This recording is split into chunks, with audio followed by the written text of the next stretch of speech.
Welcome to the New Republics podcast by Out Loud Opinion. What's the Matter with Michigan? By Nate Silver. Why Obama is faltering in a state that should go blue. Democrats have grown accustomed to winning Michigan by relatively comfortable margins. Bill Clinton flipped the state in 1992, bringing home the Reagan Democrats and giving the party its first win in the state since 1968. Clinton's margin grew to 13 points in 1996, 5 points better than his national popular vote margin against Bob Dole, and he successfully passed the torch to both Al Gore and John Kerry, each of whom also finished 5 to 6 points ahead of their national margins in the state. But Barack Obama has had trouble getting traction in the Wolverine state. Although nearly all polling since the Democrats resolved the state's messy delegate situation in June has had him ahead, it has often been by uncomfortably small margins, just 1 point, for instance, in a public policy polling survey released on Monday. For most of the election cycle, Michigan has polled no more than 1 to 3 points ahead of Obama's national poll standing, placing it well within the range of a potential Republican takeover. All of this comes in spite of a seemingly favorable environment for the Democrats.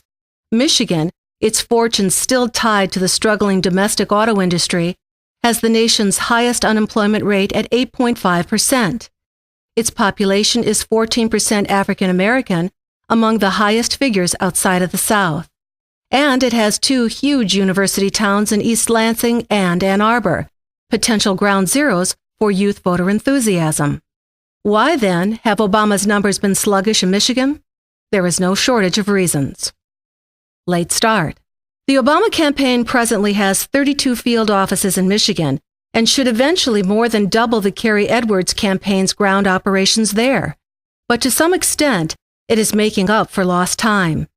In conversations with friends and family during the Democratic primaries, I'm originally from East Lansing, I did not sense much frustration with Obama, in particular for his decision to withdraw his name from the state's primary ballot after Michigan moved ahead of the DNC's February 5th cutoff date and had its delegates revoked.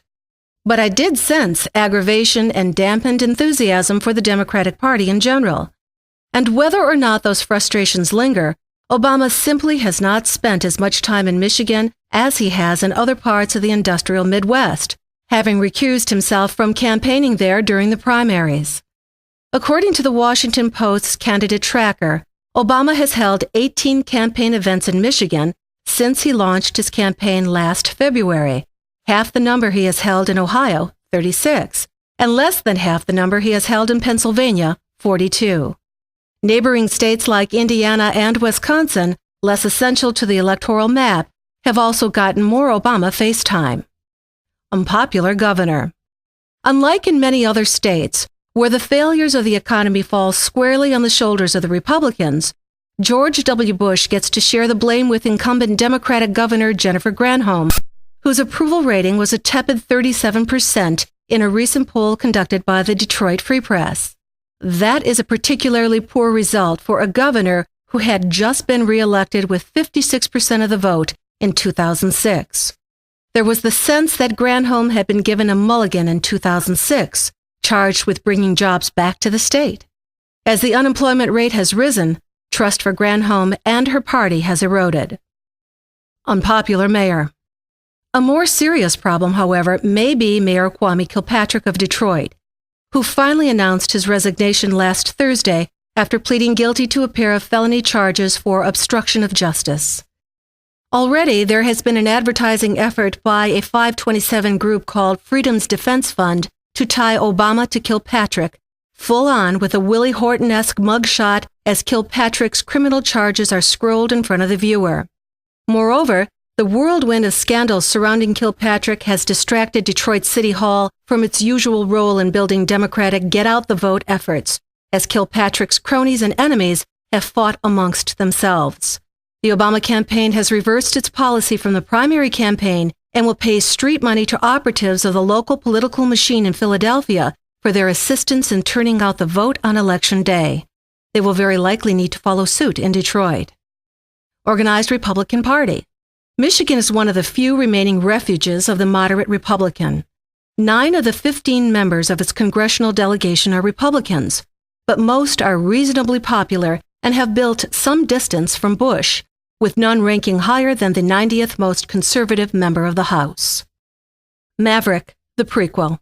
Although he was eventually defeated by Mitt Romney, son of former Michigan Governor George Romney, in this year's Republican primary, John McCain and Michigan share an important bit of history.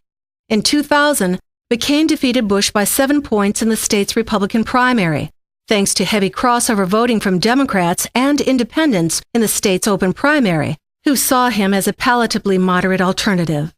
As such, it remains harder to tie McCain to Bush in Michigan than it might be in another state. Race. Lastly, stemming back to the Detroit riots of